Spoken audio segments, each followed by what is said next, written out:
안녕하세요, 여러분. 성공합시다. 우리는 인생 좀 쉽게 살고 싶은 마음이 있잖아요. 저도 그렇거든요. 그런데 그게 쉽지가 않았었어요.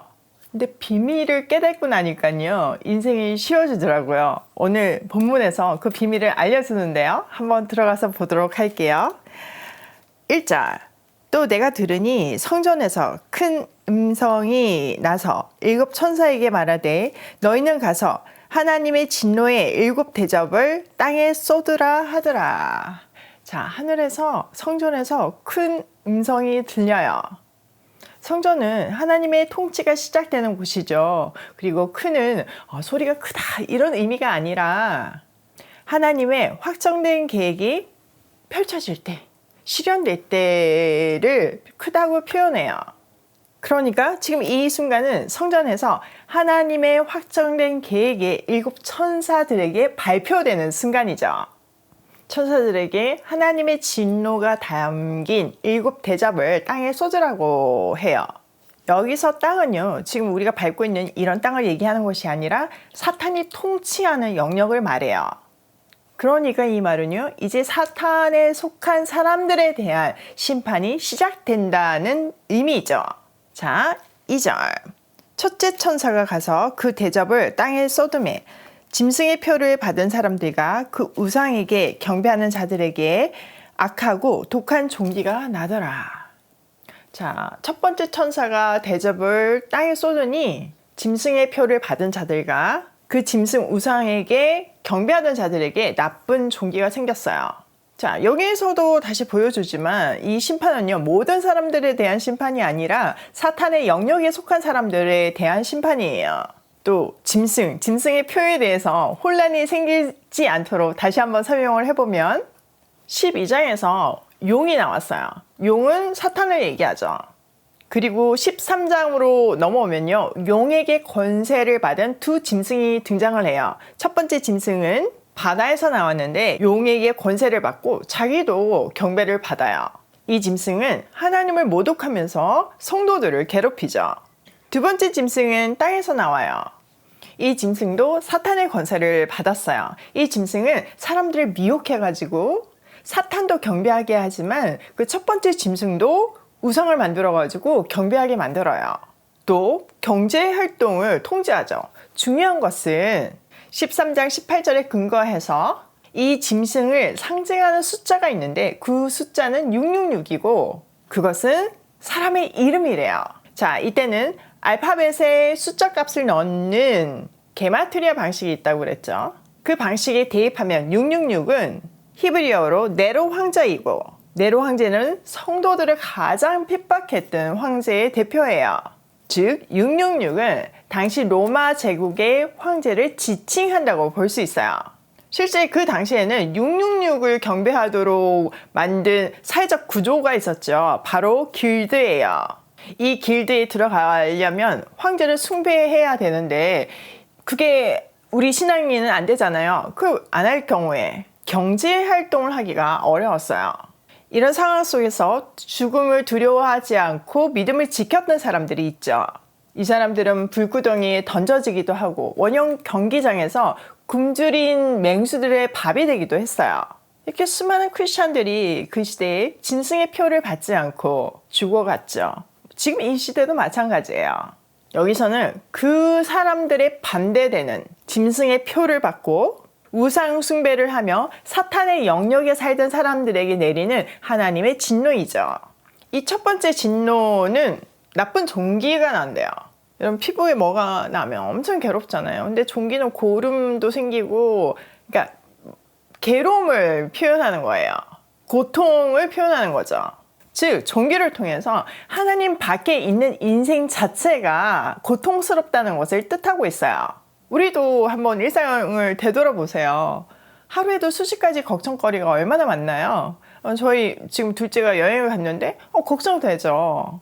또 비즈니스도 풀어야 될 게 얼마나 많고 난관들이 얼마나 많아요. 근데 그때 그것을 내가 떠안고 내가 풀려고 한다면 얼마나 삶이 고통스럽겠어요. 그런데 하나님의 사람들은 그 고통을 막 껴안고 무거운 짐을 지지 않아도 되잖아요. 그 무거운 짐을 하나님께 넘기면 되잖아요.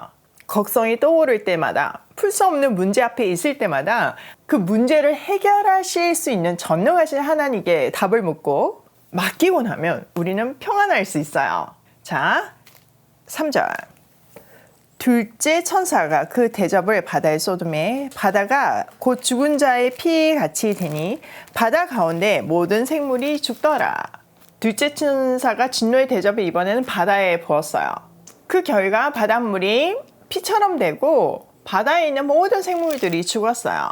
여기서 바다도 사탄이 통치하는 세상 나라를 의미하고 있어요. 삶의 모든 기준과 기초를 사탄의 통치에 두고 인생을 살았던 모든 세력에 대한 하나님의 진노이죠.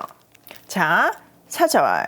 셋째 천사가 그 대접을 강과 물 근원에 쏟음에 피가 되더라. 내가 들으니 물을 차지한 천사가 이르되 전에도 계셨고 지금도 계신 거룩하신 이여 이렇게 심판하시니 의로우시도다. 그들이 성도들과 선지자들의 피를 흘렸으므로 그들에게 피를 마시게 하신 것이 합당하나이다 하더라. 자, 셋째 천사는요, 진노의 대접을 물의 근원에 쏟았어요. 앞에 바다가 어떤 전체적인 그림이라면요, 강과 물의 근원은요 더 세부적이고 더 깊은 차원에서의 고난을 재앙을 말해요. 성도들과 예언자들을 피 흘리게 한 자들을 심판하셨으니 주님은 의로우신 분이시고 그 심판은 공정하다고 말하고 있어요. 자, 7절. 또 내가 들으니 제단이 말하기를 그러하다 주 하나님 곧 전능하신 이시여 심판하시는 것이 참되시고 의로우시도다 하더라. 자, 제단을 의인화하고 있어요. 제단이 하나님의 공의를 선포하고 있죠. 자, 제단 떠오르는 장면이 있지 않나요? 네, 맞아요. 6장에 제단이 나오죠. 더 정확하게는 제단 아래서 울부짖으며 하나님한테 호소하고 있는 순교자들을 떠올릴 수 있어요. 그리스도의 이름과 증거를 가진 이유로 그들은 억울하게 죽임을 당했죠. 그들은 지금 이 억울한 역사가 언제까지 계속되냐고 호소했어요. 그때는 시간이 더 필요하다고 말했는데 지금 16장에 와서 보니까 결국 하나님의 공의가 그분의 방식대로 이루어진다는 것을 볼 수 있죠. 그렇기 때문에 우리는 악인들의 형통에 흔들리지 말고 세상의 유혹을 물리치면서 하나님이 주신 말씀을 삶의 기준으로 삼고 하나님 나라 원칙대로 인생을 살아야 해요. 하나님의 사랑과 공의는 반드시 이루어지니까요. 우리가 인생을 쉽게 살려면요, 이 기준을 인생 속에서 선명하게 드러내며 살 때, 이 기준대로 그냥 모든 일을 처리할 때 우리는 심플하고 쉬운 삶을 살 수 있어요. 우리 생각하고 하나님 생각을 비교할 수 없잖아요. 근데 내 수준에서 내가 잔머리를 굴릴 때 우리 인생은 힘들어지는 거예요. 모든 것을 하나님께 신뢰함으로 맡기는 우리가 되면 좋겠어요. 자, 오늘 내용을 우리 삶에 한번 적용을 해보면 첫 번째, 믿음의 싸움에서 승리하자. 이렇게 계속 이 분명한 대조를 보여주잖아요. 이런 끝이 있다는 것을 분명하게 보여주잖아요. 뭐 이 끝에 일어나는 일뿐만 아니라 지금 하나님 없이 사는 삶 자체가 심판이라는 것을 알려주고 있잖아요. 그러니까 믿음의 싸움에서 이 기준을 가지고 승리하는 우리가 되기로 해요. 두 번째, 하나님의 사랑과 공의는 반드시 이루어진다. 그럼 반드시 이루어져요. 영원부터 영원까지 계시는 그 하나님께서 시작하신 일을 반드시 이룰 줄 믿어요. 세 번째, 하나님께 답을 구하며 맡기자. 문제를 주신 분이 답을 알고 계시잖아요. 그러니까 그 답을 우리는 하나님께 물어야 돼요. 그래야 클리어하게 해결할 수 있으니까요.